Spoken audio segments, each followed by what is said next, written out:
एक गांव में एक चुड़ैल का साया था जिससे उस गांव के लोगों की जिंदगी ही बदल गई। आइए देखते हैं कि गांव के लोगों के साथ क्या हुआ था। एक दिन गांव की 3 औरतें जिनका नाम श्यामा, रूपा और सपना होता है, आपस में बैठकर बातें कर रही होती हैं। अरे रूपा बहन, मैं तुम्हें क्या बताऊं, मेरी सास ने तो मेरा दिमाग खराब कर रखा है। अगर मेरा बस चले तो मैं उसकी जान ही ले लूं।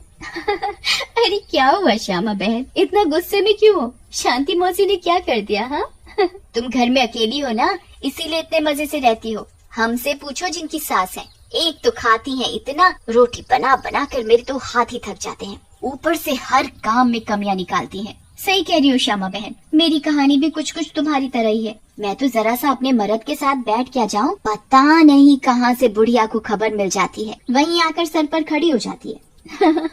हाँ ये तो चिंता की बात है सपना बहन, मौसी को समझाओ, नहीं तो दादी कैसे बनेंगी। रूपा की बात सुनकर तीनों जोर जोर से हंसने लगती हैं। तभी उनकी नजर एक गोलगप्पे वाली पर पड़ती है। गोलगप्पे वाली बहुत ही सुंदर होती है, उसे देखकर तीनों से रहा नहीं जाता और वो तीनों गोलगप्पे वाली के पास चली जाती हैं। अरे तुम तो औरत होकर गोलगप्पे बेच रही हो। ये तो पहली बार देखा है। अरे तो बहन, इसमें बुराई क्या है, कोनो गलत काम थोड़ी ना कर रहे हैं, मेहनत कर रहे हैं। वैसे आप लोग खाओगे गोलगप्पे? बातें तो बहुत अच्छी बनाती हो, चलो देखते हैं गोलगप्पे कैसे हैं।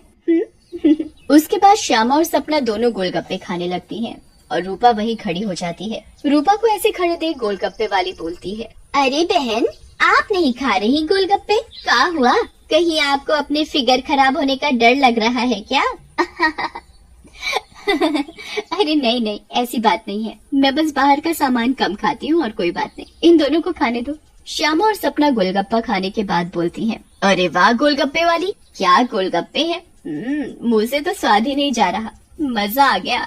ऐसे गोलगप्पे मैंने जिंदगी में कभी नहीं खाए, तुम तो रोज आया करो, मैं तो रोज ही खाऊंगी। हाँ हाँ हाँ बहन जी, ये भी कहने की बात है, अब तो मैं रोज ही आया करूंगी, नया नया काम जो खोला है। उसके बाद वो गोलगप्पे वाली वहाँ से चली जाती है और वो तीनों औरतें भी अपने अपने घर चली जाती हैं। अगली सुबह रूपा पानी भरने के लिए कुएं पर जाती है। वहाँ औरतें आपस में बातें कर रही होती हैं। अरे रूपा बहन, पता है तुम्हें श्यामा और सपना कहाँ है? कहाँ है मतलब? अरे अपने घर पर होंगी और कहाँ? आहा, अरे नहीं रूपा बहन, वो दोनों अपने घरों से गायब हैं। कोई कह रहा था कि उनका चक्कर चल रहा था मर्दों के साथ और उन्हीं के साथ घर छोड़कर भाग गई हैं। बेचारे उन दोनों के पति।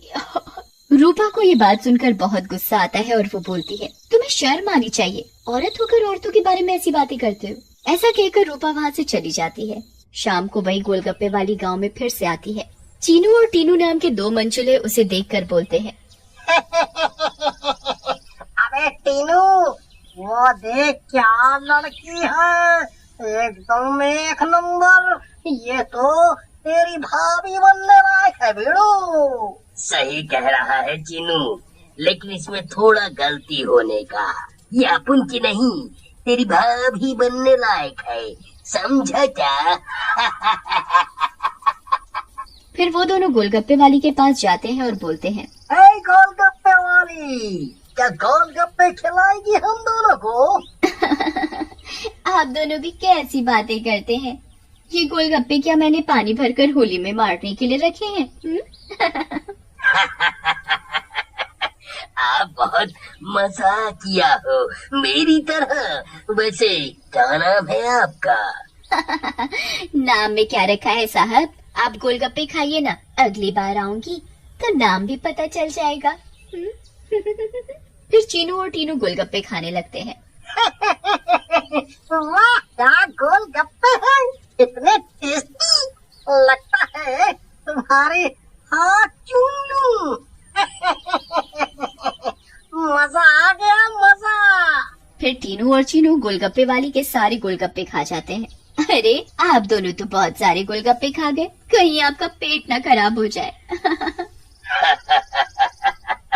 कुछ नहीं होगा हम दोनों को, हम दोनों का बॉडी एकदम स्टील के माफिक है। वैसे कल आएंगी आप यहाँ? लेकिन गोलगप्पे वाली कुछ नहीं बोलती और वहाँ से चली जाती है। रात में ज्यादा गोलगप्पे खाने की वजह से टीनू और चीनू के पेट में दर्द होता है। हाय रे, मर गया। अरे चीकू भाई, ये लड़की का चक्कर अपन दोनों के लिए भारी पड़ गया रे। बहुत तेज दर्द हो रहा है पेट में। सही बोल रहा है भाई, अब उनके पेट में भी बहुत गुड़गुड़ गुड़गुड़ सा हो रहा है और टॉयलेट तो कई बार होकर आया। मर गया रे, फिर से आ गई। टीनू और चीनू दर्द के मारे पेट पकड़कर बैठे होते हैं। तभी वो गोलगप्पे वाली उनके पास आ जाती है और बोलती है, क्या हुआ मेरे आशिकों, ऐसे क्यों बैठे हो? पेट में दर्द हो रहा है क्या? तुम्हें पता था क्या मिलाया है तुमने इसमें, बताओ। लेकिन तभी गोलगप्पे वाली चुड़ैल के रूप में आ जाती है। उसे ऐसे देखकर टीनू और चीनू दोनों घबरा जाते हैं और भागने लगते हैं। ये क्या हो गया अपन लोगों के साथ? हम तो परी समझ रहे थे, ये तो चुड़ैल निकली। अब हम क्या करेंगे? भागो रे भागो, अपनी जान बचाकर भागो। अब हम क्या करेंगे? करेगी तो ये चुड़ैल, अगर हम यहाँ से नहीं भाग पाए, इसलिए भागो यहाँ से। लेकिन चुड़ैल उन दोनों को पकड़ लेती है और मार डालती है और वहाँ से चली जाती है। इसके बाद तो मानो ये रोज की बात हो जाती है। रोज वो चुड़ैल गोलगप्पे वाली बनकर आती और गोलगप्पे खिलाकर रात में लोगों को मार डालती। इन सब से गाँव वाले बहुत परेशान हो जाते हैं और एक दिन पंचायत बिठाते हैं। पंचायत में रूपा भी जाती है। अरे भाइयों, गांव संकट में है, हम सबको मिलकर इस समस्या का समाधान निकालना पड़ेगा, नहीं तो एक एक करके पूरा गांव ही खाली हो जाएगा। तभी रूपा का पति दीनू बोलता है, लेकिन सरपंच जी, हमें तो कुछ पता नहीं है कि ये सब कौन कर रहा है, या लोग अपने आप घर छोड़कर जा रहे हैं। सही कह रहे हो दीनू बेटा, लेकिन हम ऐसे शांत तो नहीं बैठ सकते और अपने गांव वालों को जाने नहीं दे सकते। हमें कुछ तो करना ही होगा। हाँ। फिर पंचायत में कोई भी फैसला न निकलने पर सभी गांव वाले अपने अपने घर चले जाते हैं। उसी दिन दोपहर में चुड़ैल फिर से गोलगप्पे वाली का भेष बदल कर गाँव में आती है। रूपा उसके पास जाती है और बोलती है, अरे गोलगप्पे वाली, जरा गोलगप्पे खिला दे, सुबह से मन खराब हो रहा है, शायद चटपटा खाने से ठीक हो जाए। लेकिन तभी उसकी नजर गोलगप्पे वाली के पैरों पर पड़ती है। गोलगप्पे वाली के पैर उल्टे होते हैं। रूपा ये देखकर समझ जाती है कि हो न हो ये इसी का किया धरा है। रूपा सब समझने के बावजूद गोलगप्पे खाने लगती है और खाकर वहाँ से चली जाती है और दीनू के घर में जाकर सारी बात बताती है, जिसे सुनकर दीनू बोलता है, तुम पागल हो गई हो क्या रूपा?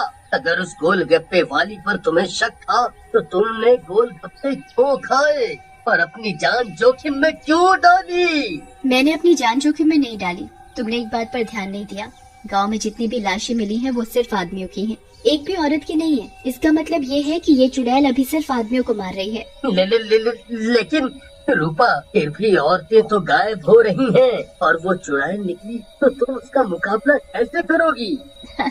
हम औरतों में बड़ी शक्ति होती है, हम अगर अपनी पर आ जाएं तो किसी को भी अपने बस में कर ले। ये तो एक चुड़ैल है, इसे मैं देख लूंगी। तुम चिंता मत करो। फिर रूपा और दीनू अपने कमरे में सो जाते हैं, लेकिन रूपा की चिंता में दीनू को नींद नहीं आती और वो आंख बंद करके लेटा रहता है। रात में चुड़ैल उन दोनों के कमरे में आती है और रूपा को यूं आराम से सोते हुए देखकर हैरान रह जाती है। ये औरत तो वाकई बहुत निडर है, क्या मत सो रही है, लेकिन आज के बाद डरेगी। ऐसा कहकर चुड़ैल सोती हुई रूपा को उठा लेती है और जंगल की ओर चल पड़ती है। दीनू भी चुपचाप चुड़ैल का पीछा करने लगता है। चुड़ैल एक गुफा के सामने पहुंचकर रुक जाती है और गुफा को खोलती है। खुल जा सिमसिम। गुफा का दरवाजा खुल जाता है और चुड़ैल अंदर चली जाती है। दीनू भी चुपके से उनके पीछे पीछे अंदर चला जाता है। अंदर जाकर चुड़ैल रूपा को एक अंधेरे कमरे में ले जाती है और रोशनी करती है। जैसे ही वहाँ रोशनी होती है, गांव की बाकी औरतें भी रूपा को दिखाई देती हैं। श्यामा और सपना भी वहाँ होती है। अरे चुड़ैल, ये सब क्या है? गांव की औरतें, तुम ये क्या कर रही हो? लेकिन चुड़ैल कुछ नहीं बोलती। रूपा बहन, ये चुड़ैल पूर्णिमा के दिन हम सब औरतों की बलि देगी, बचा लो हमें। ये बचाएगी तुम्हें। इसकी जान तो खुद खतरे में है। तभी वहाँ दीनू आ जाता है और बोलता है, रूपा की नहीं चुड़ैल, बल्कि तू खतरे में है। दीनू सब औरतों को जलती मशाल दे देता है। चुड़ैल, तूने हमको और गांव वालों को बहुत परेशान किया है, गोलगप्पों की कसम तुझे छोड़ेंगे नहीं। ऐसा कहकर औरतें चुड़ैल के ऊपर मशाल डाल देती हैं और चुड़ैल जलने लगती है। मुझे जाने दो, छोड़ दो। लेकिन चुड़ैल थोड़ी ही देर में जलकर भस्म हो जाती है।